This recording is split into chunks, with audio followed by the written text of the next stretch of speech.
My nephew had a dream at one point.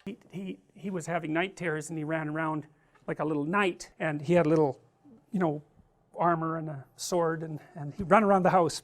So he'd go to bed with his little night hat and his sword, and he'd put him on his bed, and then at night he'd wake up screaming, and that happened for a very long time. It happened one day, and I was sitting with him and his family at the breakfast table, and I said, did you have a dream? And he said, oh yes, I had a dream. I said, well, what was your dream? And he said, well, I was out on this field, and I was surrounded by these dwarfs, and they came up to my knees, and they didn't have any arms, they had big feet, and they were covered with hair, and there was a cross shaved at the top of their head, and they were all greasy, and they had huge beaks, and everywhere I went they jumped at me with their beaks, and there was lots of them. But at the background there was a dragon, and the dragon would blow out smoke and fire, and then it would turn into these dwarfs. What could you do about that?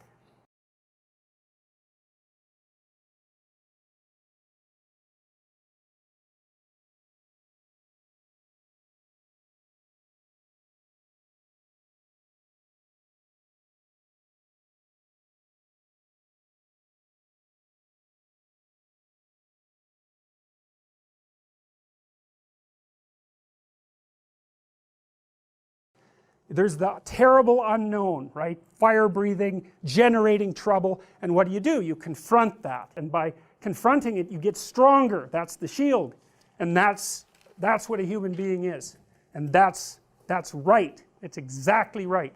And that was the end of his night terrors, by the way, which seems too good to be true, but it is actually true, because I followed up with his mother for a long time, and that was that. He catalyzed that part of his identity.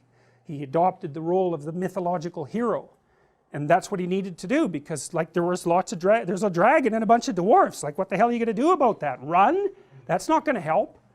If you run in a dream like that, the dwarves multiply and they get bigger, and you get smaller as you run. It's like, that is not a good solution, and people do that in their life all the time. And so the dwarves get bigger until they're giants, and they get smaller until there's nothing left of them, and then there's no recovery. That is not good.